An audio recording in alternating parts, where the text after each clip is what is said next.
Hey there, welcome to Fireside with Peter Adkison on Gen Con TV. I am Peter Adkison, my co-host is Emma Larkins, and our guest today is David Hoppe.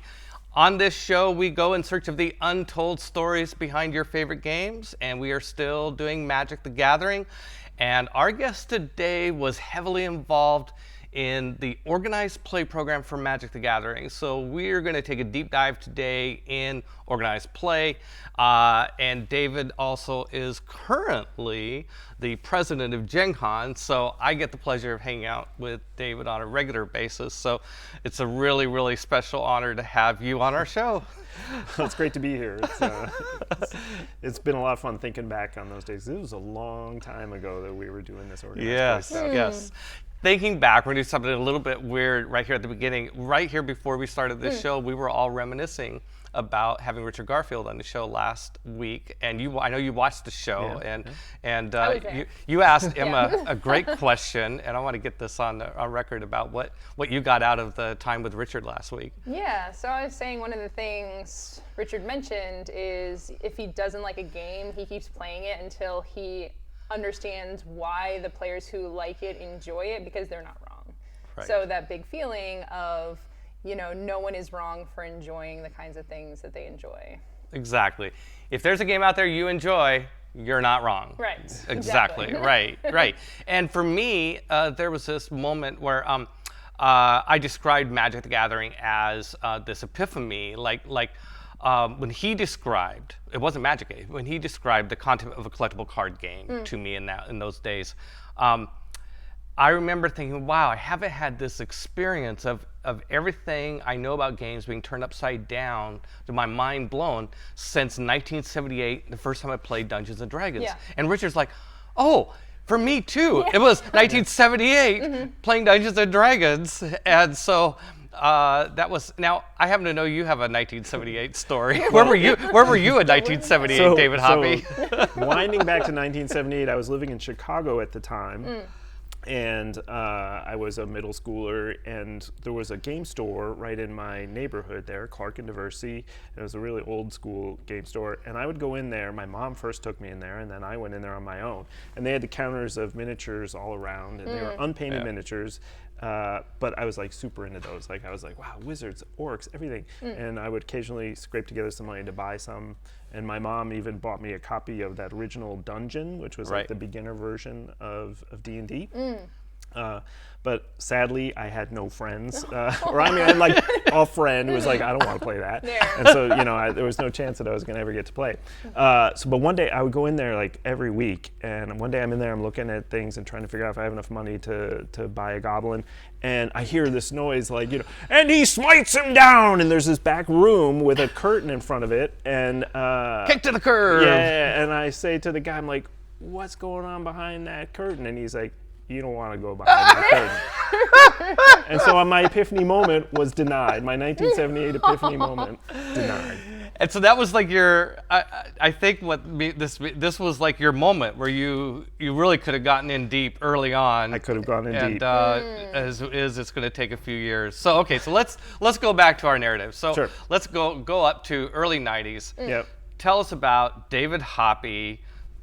After being denied that first moment of geekdom, who was David Hoppe before you met up with Wizards of the Coast? Well, I'd still been reading a lot of science fiction, fantasy novels, and Tarzan was my big thing. But I went off to school, and then I found myself in Seattle. I was working in real estate, and realized I love business, but hated real estate, and I didn't know anything about it. So I went back to school at University of Washington, got an MBA at University of Washington.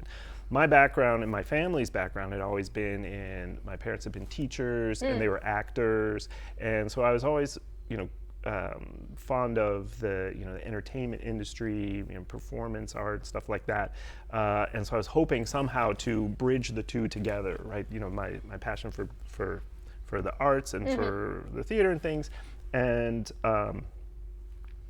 business, right? Because I thought that there were some cool things there.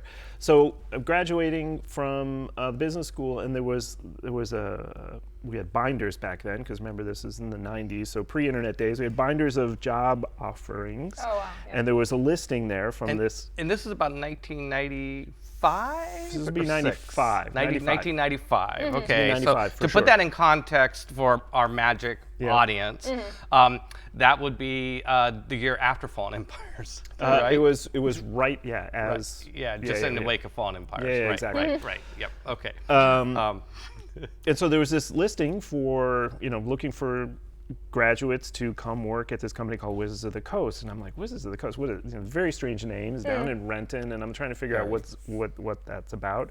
But I'm like, I'll check it out because it sounds interesting. So very skeptically, I drive down to Renton for an interview, and I was sitting in the lobby on Powell Street there. Hey, and what did the job notice say? I'm kind of curious. I think they were looking for like help writing business plans for Magic the Gathering or something like that. It was like it was very obscure. It was like just That's write. how you find your business people. 2 in years these binders. after Magic's been released. Yeah. Let's do a business plan. Got it. Business person. That's kind of what it was, please. right? Yeah, I was like, all right, I'm a business guy. In all fairness, we were in kind of short supply of business people at Wizards of the Coast. That became very clear to me. So, this could be harsh. That's okay. But anyway, so I was really dubious of what this was all about. Yeah. So I'm sitting in the lobby there in this sort of makeshift office because you were sort of sprawling into all these little office complexes down there next to Boeing. And all of a sudden these like 4 or 5 guys in suits come walking in. They go up to the receptionist there and say, we're here from the Disney company, the Walt Disney Company, and we're here to meet, I think it was Jim Stanton at the time. And I was like, well, now that's really interesting. Like something is happening here.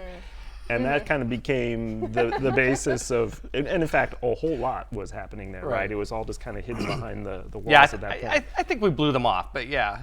I think they did. I really, in hindsight, I remember talking to, it was either Jim or somebody else. I said, what was up with Disney being there? And they're like, oh, they wanted to, they had heard about us and they were all excited and they came in and we were like, there's nothing here for either of us. At least at that time. Yeah. So then I met with Rick Ahrens, who I know we've talked about before, and he said, hey, we need help writing business plans because we're trying to figure out this thing, and of course we were... So let's just take a moment, because Rick Ahrens is a name Yes. that's going to be very big in this story. Yeah. So I just want to set up a little bit who Rick Ahrens was. Rick Ahrens is, at that time, was really kind of a mid-management sort of position at Wizards of the Coast.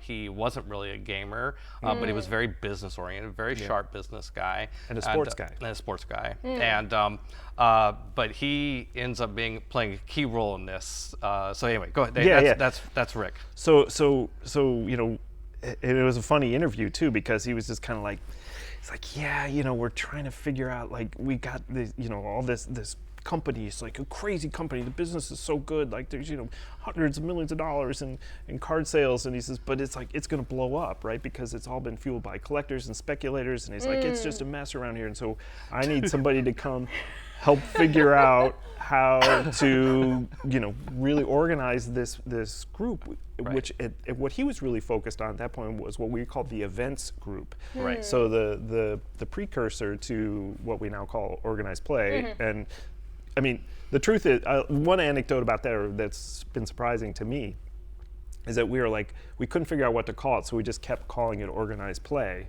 And then, it's 25 years later, everybody's got an organized play program or an OP program, right? It's a really good name. Yeah, it's Do you think? I don't know. It's like the best you could do, right? It does what it does. There's the danger. By the way, this is good advice for anybody out there in the world of publishing. Temporary working names sometimes become permanent names. Yep. So you either give a temporary working name to something that you like that you'd be okay with, or just come up with something ridiculous like Gleemax. Oh wait, that one became real too, didn't it? Yeah, it didn't work. Anyway, well, I always hated the words organized play because it just sounded clunky as a marketer. I was like, oh, that's terrible. But it was the best thing we could come up with. So, So yeah, the goal was to try to take this. So the events group at that time was a collection of. Actually a bunch of theater people there. They were doing this thing called theater alchemy, and it was all building on the the mythology and, and the swords and sorcery aspects of magic, and then there was a group that was going around to hobby retail stores around the country. It was called Caravan Tour. Yep. Mm-hmm. They were doing these tours, but they would go in costume and do all this kind of stuff.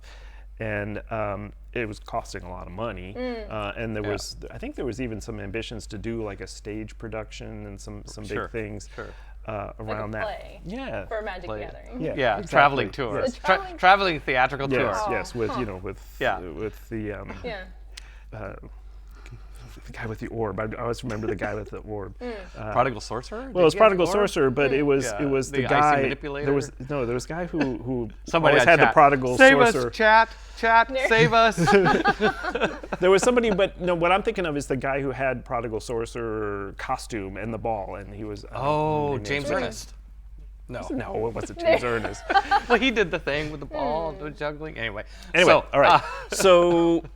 But what was happening at that moment, and it all seems so obvious in retrospect, but we were trying to basically pivot the way we thought about Magic, or at the time, to being less of this sort of card version of D&D and a storyline, to being this notion of an intellectual sport, a competitive sport. Yeah.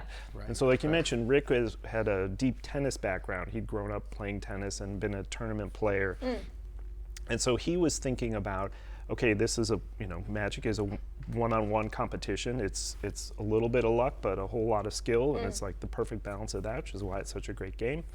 And the better person typically wins in a best out of 3 match, and good players rise to the top. And so you could create a tournament structure around that. Yeah. And that was going to be a much more sustainable way to kind of keep Magic alive. Right. So let me set a little bit of context for you and for the audience about what was happening, what you walked into, which I know because you've heard it from other people and stuff. So we had, over the first 2 years of Magic's existence, our sales have been skyrocketing, going up and up and up, up and to the right in a great way. But we had figured out that a lot of our sales were to speculators, to people who were buying because the product was undersupplied. They would buy cards, turn around and resell them on the secondary market for a profit, and then so we were always trying to catch up with the demand, and we came out with a set called Fallen Empires, which is where the curve of the supply and the demand curve finally crossed over each other with. Well, but people also were getting such tiny allocations that people were ordering like 5 to 10 times what they wanted, just in the hope of getting 20% of that. Yeah, phantom buying. Yes. Retailers, distributors would up whatever their orders were. Retailers would inflate their orders because they knew they were going to get allocated. Retailers would buy from multiple distributors. Players would up their orders at retail stores from what they really wanted, and more order from multiple stores. So there was what was called phantom demand in the market, and so we hit that, had a big crash of Magic the Gathering at the end of 1994. So going into 1995, the company was in a existential sort of threat here, an existential crisis, which was like, what do we do in this situation? How do we, part of the company feeling like, well, okay, we've got to manage rarity. This is like embrace the collector and speculator aspect of the company, figure out how to always short the supply of cards and fuel that sort of thing. But another thought line emerged, which was the idea of repositioning the brand, going through a marketing sort of exercise of repositioning what Magic the Gathering stood for, to change it from being sort of the prior way, sort of embracing the fantasy roots and casual play and the theatrics and the costuming, and also the speculation that comes with that and the secondary market stuff, and moving towards the game being all about competition. And that was kind of what you're walking into, right? And that was what we were trying to build. And I think over the long haul, when we look back, I think that the uneasy balance between those two is sort of just kind of worked itself out, and it goes both ways, where you've got high level professional play and you've got a whole bunch of storyline that continues on now today. But back in the day, like you said, it was a white hot issue, right? And the camps were highly divided. And I came in with some other folks. We wound up hiring another MBA friend of mine. And we were in the very much, this is going to be competitive, this is going to be sports-based. And you're talking about Todd Adkison at this point. Well, Todd came in with me at that point, and he was a finance guy, so we were going to work out the numbers and grow this thing. But we were starting with really nothing. There had been a world championship at Gen Con in '94. Actually, there even had been one in 1993 that we just threw together on the spot and called it a world championship. But both of these cases, they were just tournament. They were an open tournament. Anybody could show up. Anybody could play. There was no qualification process. Just show up, play your deck. And in fact, in '93, there were no deck construction rules. Somebody could theoretically have come up with a one-turn kill deck, but the deck technology wasn't that way. I think it was a Plague Rat deck that won the '93 World Championship. Just swamps and Plague Rats. So we had to figure out how to build this structure, right? And I think the really compelling idea that some combination of Rick and Scaff came up with was that we need to create this the Pro Tour, right? We need to turn these guys who play Magic into intellectual athletes, right? These are guys who are the best at what they do, and they have star power, they have aspirational power, because when you think about, at this time, kids who were playing basketball, they were I want to be like Mike, I want to be like Michael Jordan, and that really fueled the desire to continue to play and go out and practice. And for us as a business, people wanting to play and practice and be in tournaments and stuff like that was good for the business. It would get people on this cycle of playing cards.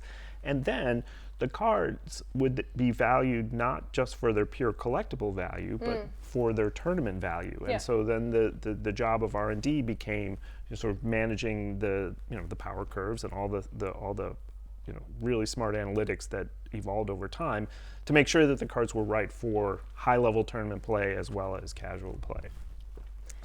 Oh, sorry. Go ahead. You kind of glossed over something there. The best of 3 format, did that come from tennis then? Because that's been such a staple of playing. No, I think actually, if I recall right, somebody in the chat will correct me if I'm wrong. I'm pretty sure that was the way you played a match right from the beginning. I think in original Magic, nothing to do with competition, but just more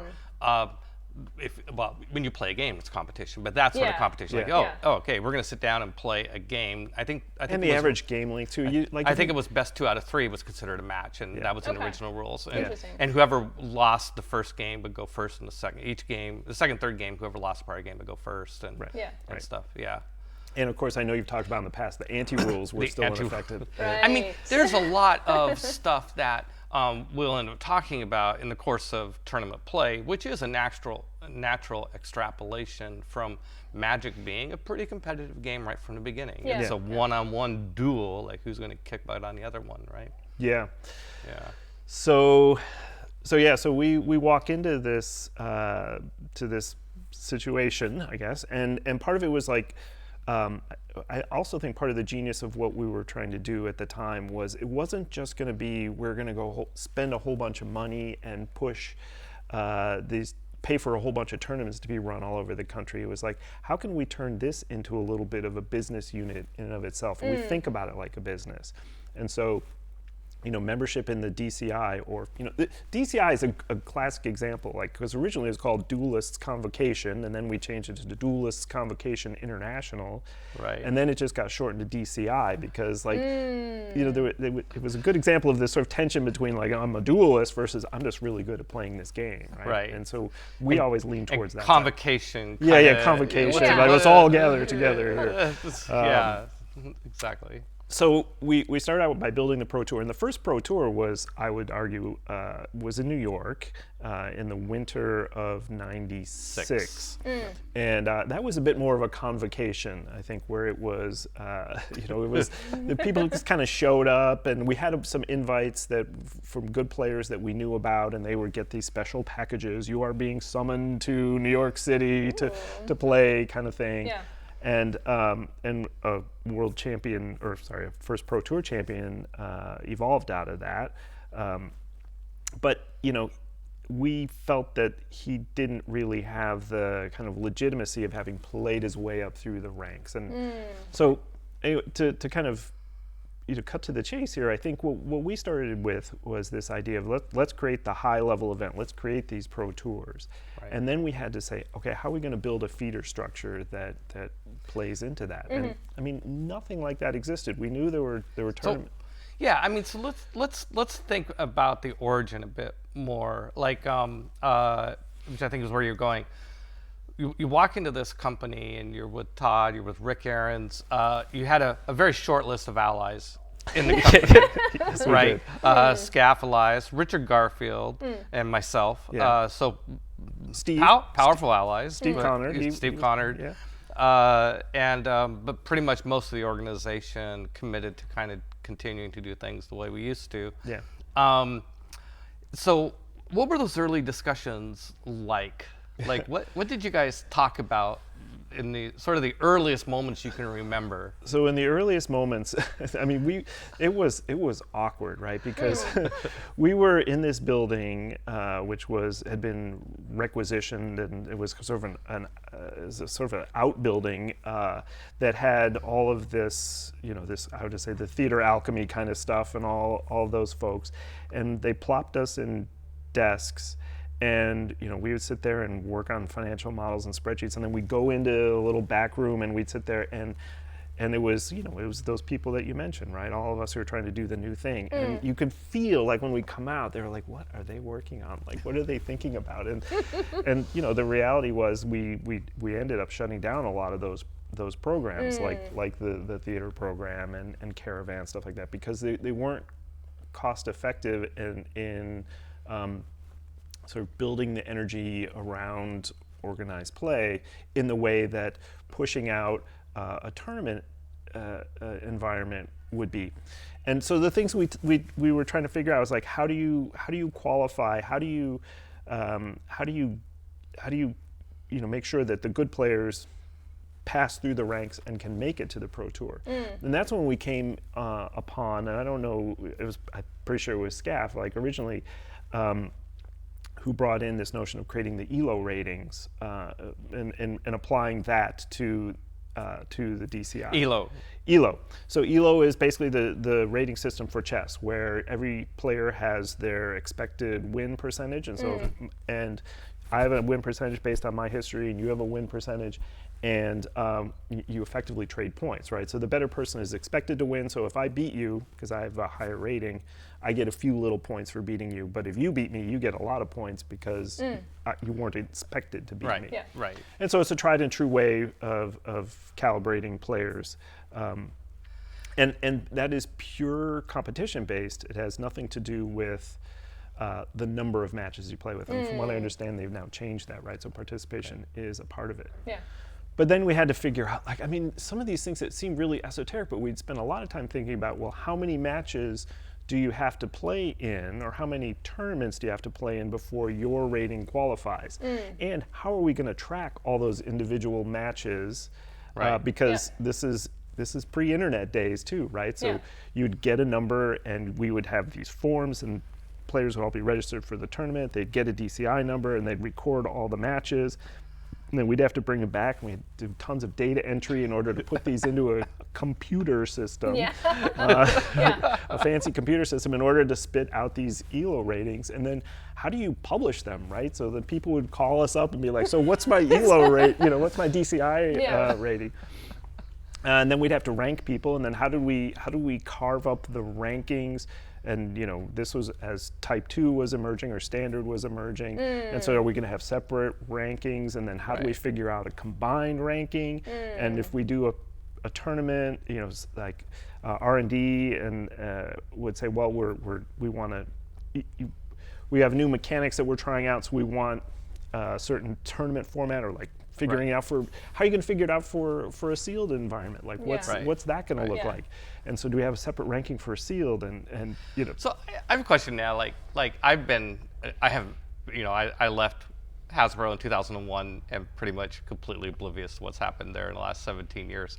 But you're pretty up on the Magic scene to some extent. Is it changed much since then? Is it pretty similar? Do you have like a DCI number? Do you have ratings and rankings and all that sort of stuff? Oh yeah, absolutely. Yeah, I mean, yeah. internet's great because you can just like plug in Yeah, your it is. DCI number and it shows you like all the events that you've been to. For the actual professionals and pro tours and things, you have to earn the pro tour points. Yes. And I think Yeah. that's how they managed to combine both the attendance and the performance. Yeah. Because you have to. But we unless started it- Pro Tour points back Yeah, in the day. yeah, even. later on, Okay, yeah. I'm sorry. Yeah, Go ahead. Yeah. So that way, it's like you go to events, you have to like go to a certain number because you only get a certain Right. number of points per event, and so you have to like go around and build that up over time. And I think that came out, you can help me, is a way to like help make sure that top players kept getting in. Like Yeah. if you placed a certain level and as long as you kept placing at a certain level in Pro Tour events, you could be perpetually invited back in, right? Yeah, that's where it came from because we really wanted to build stars, right? We wanted to build Yeah. the Michael Jordans and LeBron Jameses of Magic. And what we were finding is that on any given day, at any given tournament, somebody could shoot up, out of the round of 64 and suddenly have a great day or a great draft and make it to the top. So, which is great. I mean, you want that to be possible, but at the same time, you wanted to ensure that there was a consistency of players who were showing up and who were there, the John Finkels of the world. Yeah. So how new was this in the world of game? Like, what did you study to? So you we- mentioned chess. What, We studied And chess, tennis. we studied tennis.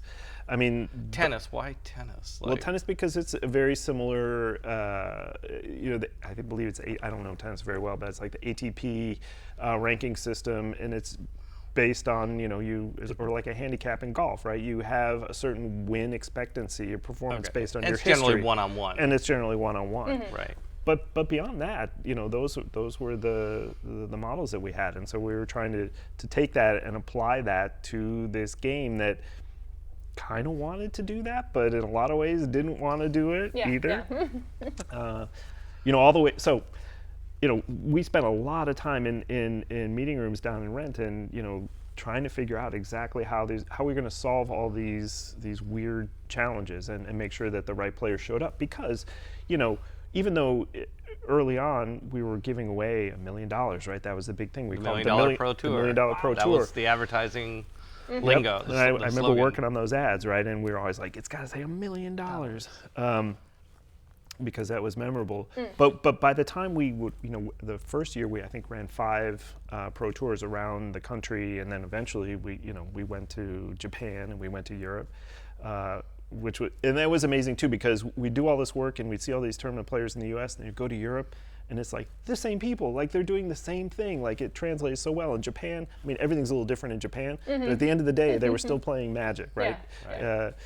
But $1 million doesn't go as far as you would think it would, right? Yeah. Especially Right. especially when it comes to prize money.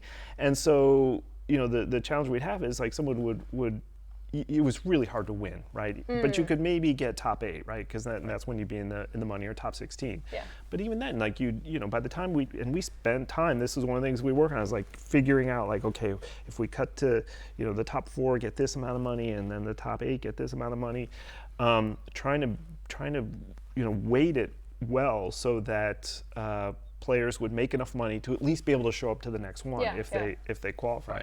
Right. Really hard to do, right? Because people be like, I just can't afford it, right? Yeah. So there was a whole bunch of effort that went into that, figuring out exactly how to do it. So I seem to recall that you also did some research into hired some consultants and stuff like that. We had a couple odd people show up from time to time. Not just the Disney guys. We had other. Well, but I think that's what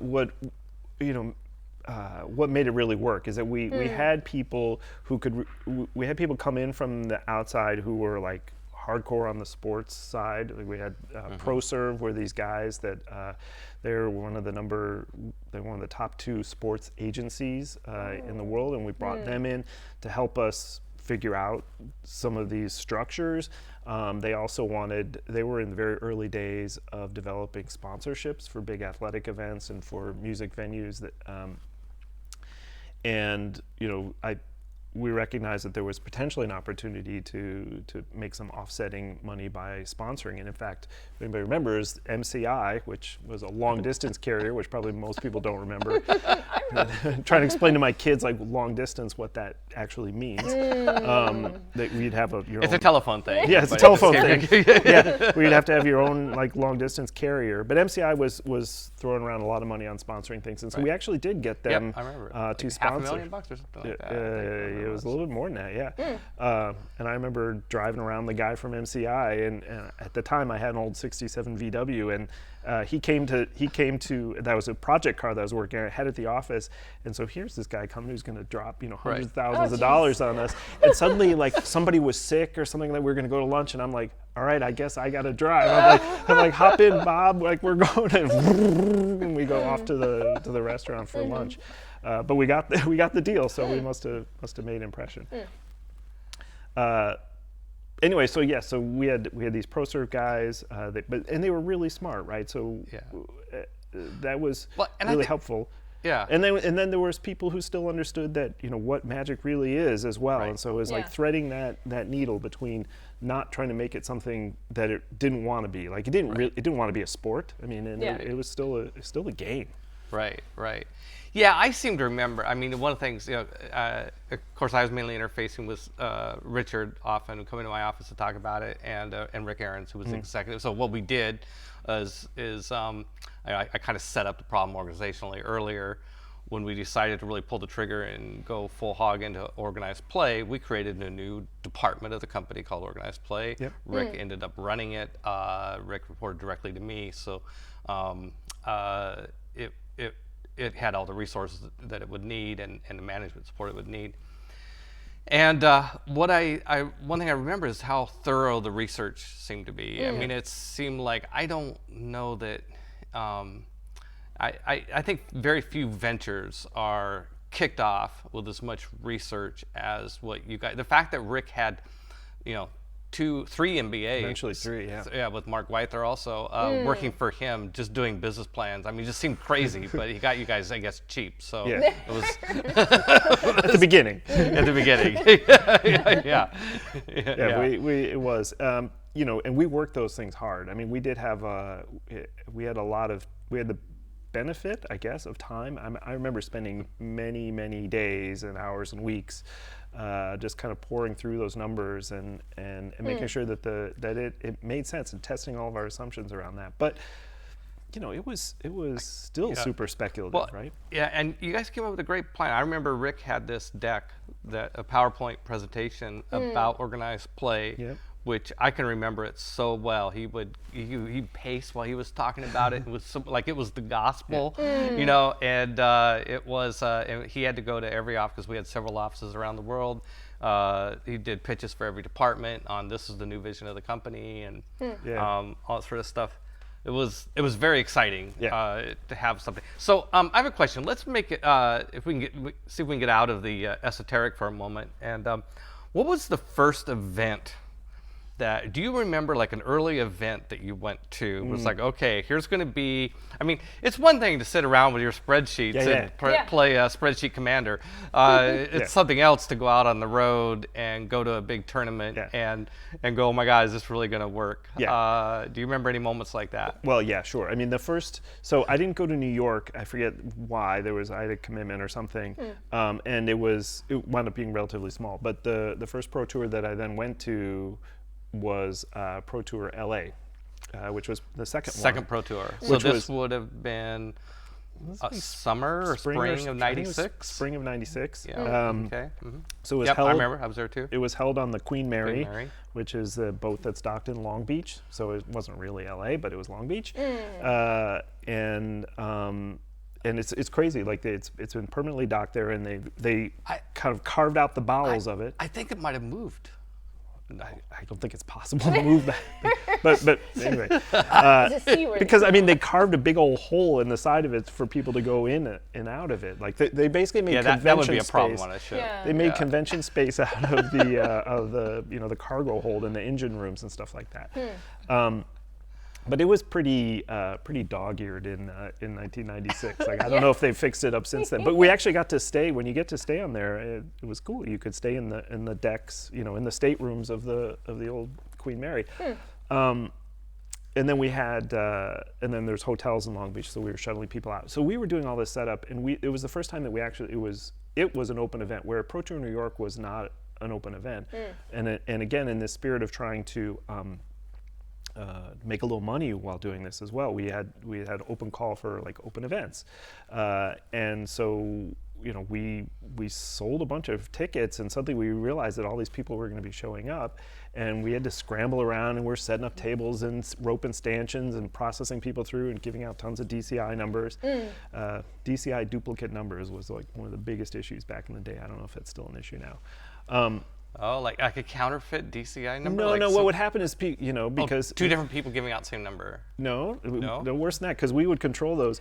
It was the players who would show up saying, "I don't remember my DCI number," and they'd be, "Oh, here, take a new one," and they'd tear up. We had these little cards that you would fill out one side of the card and the other side and tear them, and so people would have like 4 or 5 different DCI numbers because they just didn't really care. Anyway, so suddenly we had thousands of people there in the belly of the Queen Mary playing Magic, which was super cool. That was really exciting. The other thing that was crazy about that time is this is when we first started, we would close circuit broadcast the finals, so that people who were there and wanted to watch. Right, I remember we had like a stage area, Correct. we had cameras coming down. They actually had a little theater. Excuse me. They had a little theater there in the bowels of the Queen Mary, and so we had set it all up in the control room, and kind of like what we have here. But it was, at the time, it was pretty I remember damn it. cool. Like, I thought I was like, wow, this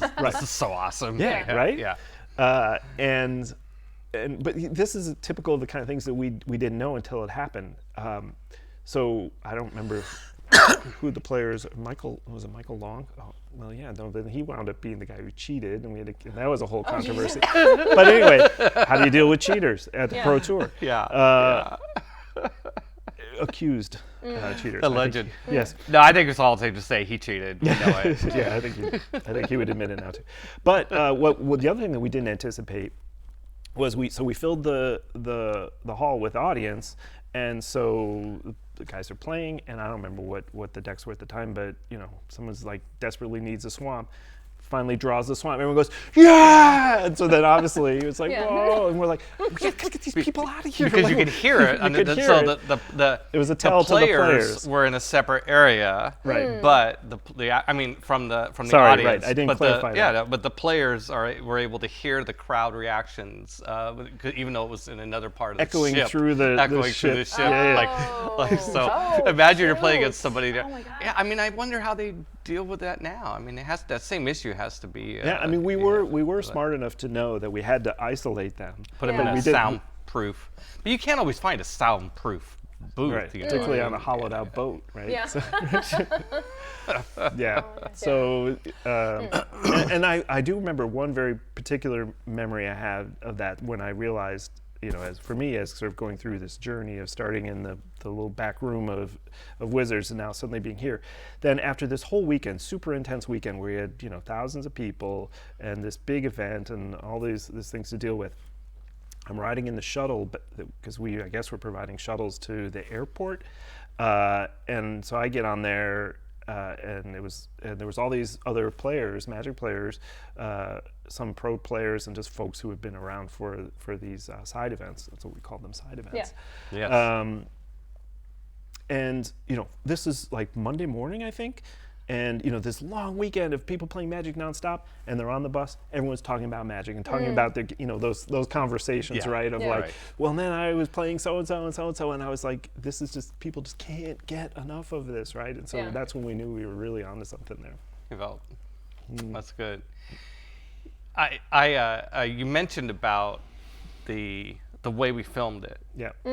Right. I seem to remember that there was a lot of discussion about the way we filmed it, and especially as we did a big license with we did a sponsorship with ESPN. ESPN 2. Yes. Or as they called it back then, the Deuce. The right? Deuce. With the sort of Right. The good the one. graffiti. All the good stuff. Yeah. So we were on the Deuce. Yeah, that was a really complicated deal because it sort of there was like the economics of being on ESPN at the time were very fluid, right? It's like who's paying who's getting more value here. We desperately wanted to get it on ESPN. We didn't want to necessarily be on the Deuce, but so it was because that was kind of a sanctifying thing, right? That this is a sport, right? It's it's huge. I mean, Yeah. like to me as a gamer, from for us to be on a major sports network, it was so validating. Yeah. Oh, yeah. Right. Yeah, It it was just like we were on ESPN. True. Whatever. We're on ESPN. Yeah. Like that's really cool. Yeah. Is anybody watching it? I don't care. Yeah. Right, because at least we can put it on the ad, right? Exactly. Yeah, just take a picture. As seen on ESPN. Yeah. So I believe that was the '97 World Championships was the first event that we, or maybe it's even later, '98, because we hosted that event at the Wizards of the Coast Game Center, which was right. I mean, there's a whole story about our retail efforts, which organized play was always kind of closely linked to that effort to build retail stores for Wizards, just because it was the model that now you see Mock Sporting House and all these other game stores, games cafes. This is what we were trying to build. That I wasn't really working directly on it. We're trying to build, and we were trying to make sure that organized play programs that we created, like Friday Night Magic and Arena League, fit really well with that retail model. Right.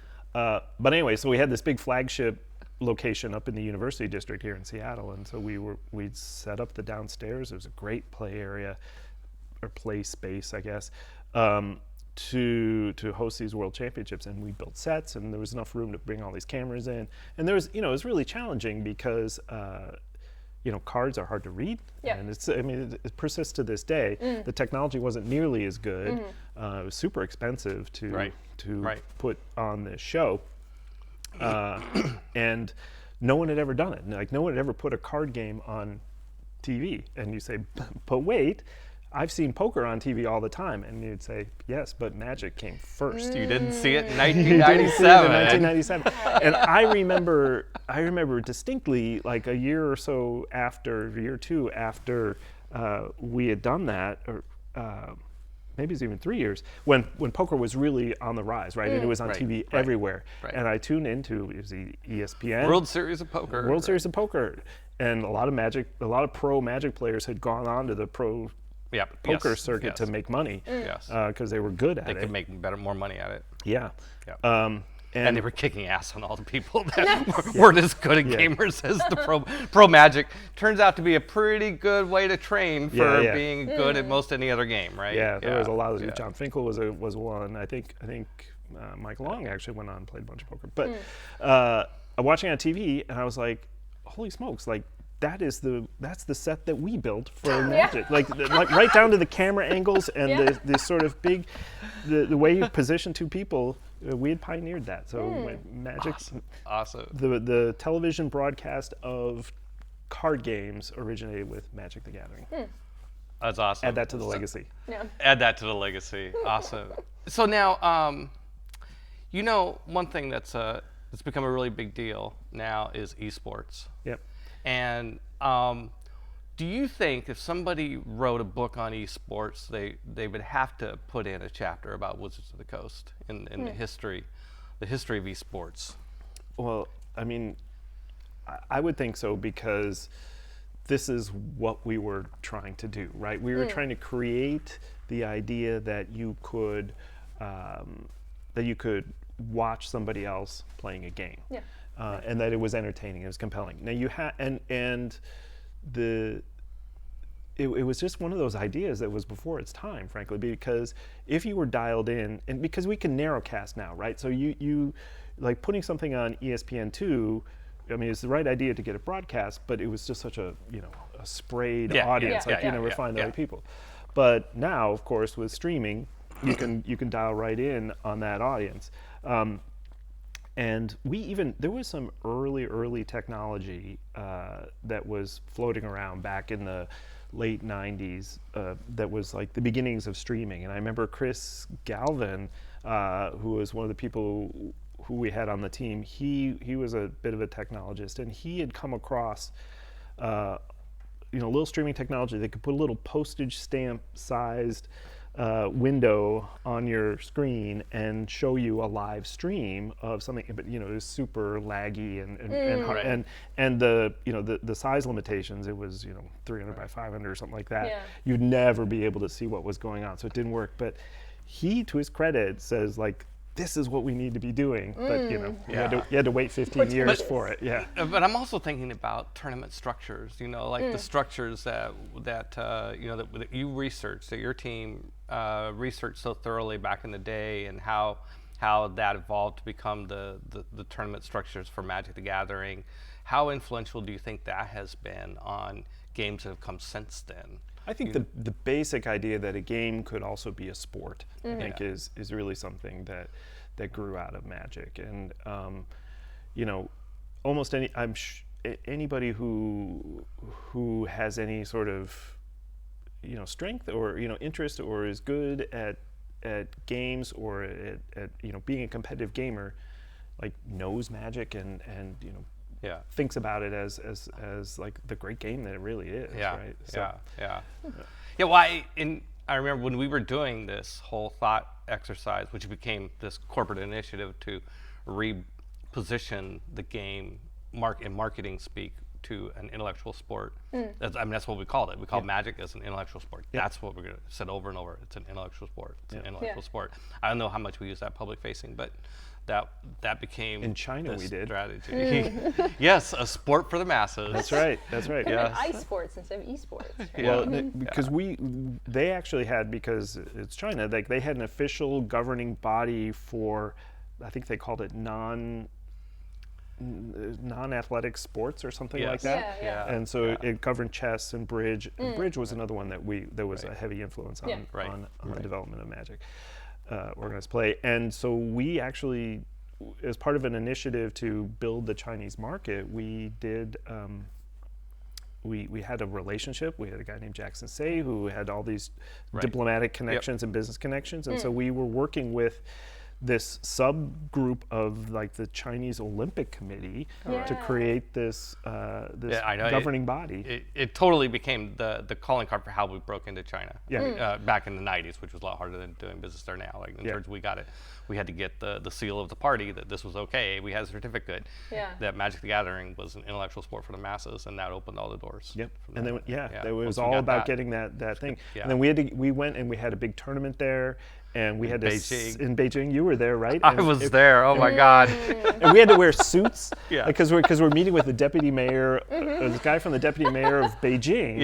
And they have this massive tournament that they're hosting, and then we had to go to a banquet, like a breakfast banquet, and it was like 100 degrees in Beijing that day, and we're wearing our woolly Seattle suits, and we have to sit there and we're like eating like endless amounts of food and drinking whiskey. At like 11 in the morning. Oh my God. And then go endure a day of Magic tournaments, and I couldn't take off the suit either. I felt so conspicuous walking around, all these people playing Magic in a suit. It's not right. So we're getting near the end of the time. I have a couple of questions I want to wrap up with, but before I do that, if there's any story that you wanted to tell that we skipped past or something in this chronology, any vignette that you want to go back to, or I think there was one that I was trying to recall that now is escaping me right now. I told the story about not going behind the wall. It'll come. Oh well, there is one vignette. We were talking about Richard Garfield, I think, which is my favorite Richard Garfield story because. Oh yes, if you can mention Richard, if you can tie Richard Garfield to a story, that goes to the top of the list. Yes, please. So I don't remember exactly when this was, but I was traveling with Richard and Scaff, and we were going down to California. Maybe it was to rekindle that relationship with Disney. And so we used to fly from Seattle like at the crack of dawn. We get on the 6 a.m. flight to Los Angeles because we had families and kids and stuff. So you'd want to get down there, do your meetings, and then get back home the same night. Day trip. So we day trip down to LA. Trip. But that meant getting, so you'd have to wake up at like 3:30 in the morning and get to the airport, get on the plane. So we get down there and we have a couple hours before our meeting, and Scaff says, "Have you guys ever had chicken and waffles?" And we're like, "No." And this was before chicken and waffles was a thing. Right. Yeah. Right. So Richard, Scaff, and I go to Roscoe's Chicken and Waffles, which is a famous little local chain in LA. But it's like not glamorous. And there are folks back there making the waffles and stuff. So we go in, we eat breakfast and stuff, and we have our chicken and waffles. And then Richard gets up, and he goes sort of shambling off to the bathroom, and then we're sitting there, and we get the check and everything. We're like, where's Richard? Like, he's not come back. And so I'm like, I'll go back. I need to use the restroom anyway. So I go back there, and the door handle that turns, and and the light turn on, and I go in there, and there's Richard. He's in the Roscoe's bathroom shaving, like with his shirt off. He's doing the full shave because he hadn't had time to make the plane. So he's got the cream on and everything. I'm like, excuse me. I'll go over here and use the urinal. And then clean himself up, and then off we jump in the car and we go off to meet with Disney. That's funny, yeah. Moment. Well, it's that's what life was. We go around. It was absolutely like that. All right, so I have a couple questions to kind of wrap things up. So when you reflect back on those years of Wizards of the Coast and involved with the OP program and Magic the Gathering and stuff, which is really a part of gaming history. Yep. What did you take with you from that? Like what, your life now, do you still have that's rooted in that experience? Well, I'm still in games, and I'm actually back in tabletop games, and the reason that I'm super happy which is nice after that traumatic moment in 1978 when you're barred Exactly. from fighting the guys with the axe. Yeah, but that's right. But my history was that I left Wizards shortly after you did in 2002, and I went on and did some more trading card game stuff in Yu-Gi-Oh, and then I went and worked on Xbox, and then on mobile games, and then recently we've come back together to work on Gen Con. And I remember, so we were also trying to get kids into organized play, and so we were running these junior events. And I remember being at one of I think it was a subsequent event on the Queen Mary, where I was standing around the barriers and all these kids were playing, and there was a mom standing next to me, and she said, I can't believe my son, like he's so, such an introvert and doesn't have any friends at school and doesn't really talk to people, and I'm looking at him here and he's a completely different kid. And he's like because how everybody is, like when you've got the common language of something like Magic or Yu-Gi-Oh or Pokemon or anything like that, like suddenly you have infinite friends. And that's kind of, when I've gone to other parts of the gaming industry, like that just doesn't exist. Like it doesn't exist in console, really. Now, esports might be changing that. Certainly doesn't exist in mobile. But now coming back to Gen Con, where we're all games, like that is absolutely, everybody is, you go to Gen Con and everybody's speaking the language of games, and everybody's a friend, right? We used to say all you need is a game, a deck, and a friend. Or no, sorry, a deck. Yeah. Wait, I butchered it. You need a brain, a brain, deck, and a friend. Brain, a deck, and a friend. That wasn't Magic the Gathering marketing. That was a slogan for a while. That was on the other side. That was not organized play. We did not come up with that clever concept. But the point is that games is just, it's such a fantastic way to build friendships, and so when if you're playing, you've got thousands of friends. Okay, so the corollary question, and on the other hand, what were you really glad to leave behind at Wizards of the Coast? Boy, the whole weight just fell on your shoulders. You did leave it behind. I did leave it behind. Well, the after Wizards was acquired by Hasbro, the trips to or receiving visitors from Pawtucket. Not not so much fun. Maybe we'll just leave it at that. I think they've know what changed you a mean. lot. They've changed a lot, yeah, and yeah, they understand yeah. it now. But at the time when they suddenly were like, "Hey, we've got this shiny new thing," and like what, and you know, trying to protect what Magic was about was a bit of a challenge at that time. And you know, the business has its up and downs. So like during the downtimes, that was always tough those too. trips, right? Yeah, I had to. I will say I felt like I had a great relationship with Alan Hassenfeld, who was the CEO at the time, and Al Varecchia was the CFO. I really feel like a great sense of fondness for them. But And Mike Gray was another yes, great. Mike Gray. great But yeah, there were a lot of other people who were trying to meddle in our business, especially on the international front, take away the business and manage it themselves, which they didn't understand what a delicate system it was. Ecosystem is the word I'm looking for. The Magic the Gathering was a complex ecosystem. You couldn't just take over we're going to distribute ourselves into Germany and France or whatever.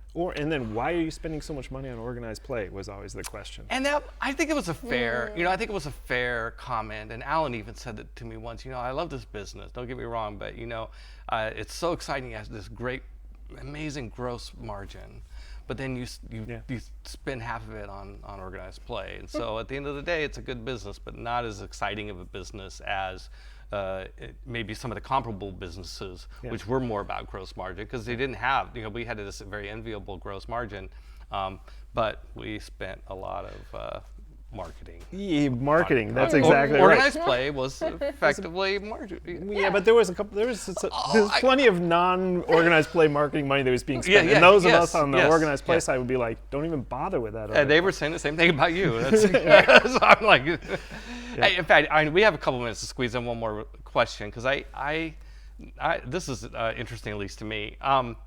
I think one of the things that Rick was very big on in the early days, and I think you mentioned it too the other day when we talked about this, is how there was this hope that we could turn the Magic organized play department into something that would actually pay for itself, or maybe even make money. Like that there was a business model there. Yeah. How did that turn out? That didn't really work. It's hard. But that's what you were asked to do, right? But that's what we were asked to do. And I would say two things about that. One is that it creates a discipline in how you think about it. So we didn't think about what we were doing as a marketing expense, right? And it also gave us, a bit of a hedge, right? So we could offset how we were doing things, in terms of the amount of money that we were spending. And then the other thing is that, when you think about it as a business, you tend to make different decisions, right? And so I think we were just more disciplined about how we used money and spent money and tried to make money, and also then recognizing. I think part of the reason why it didn't work was that there was a limited pot out there, right, of money that was available.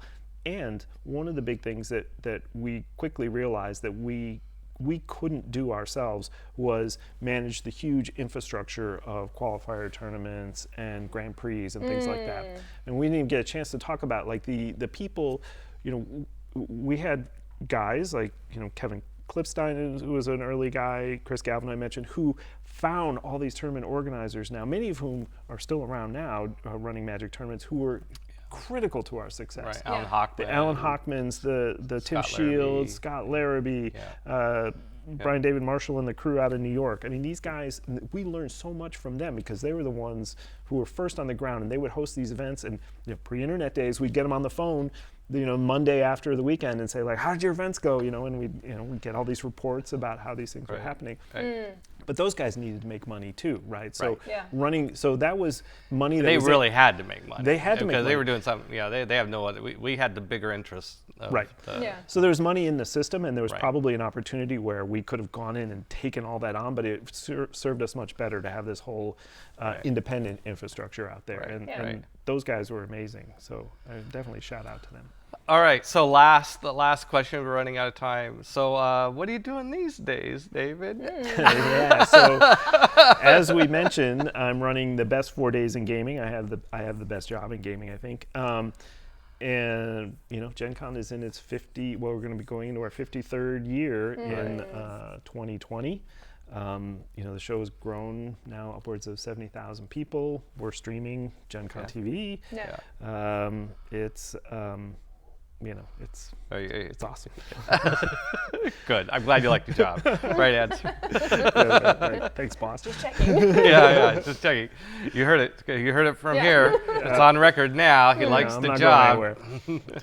Well, good. I got to say, it's been a pleasure to work with you at Wizards of the Coast. It's been a pleasure to work with you at Gen Con. And thank you for being on our show. We've got a long history. It's been fun. Yeah. So. All right, that's all we got for today.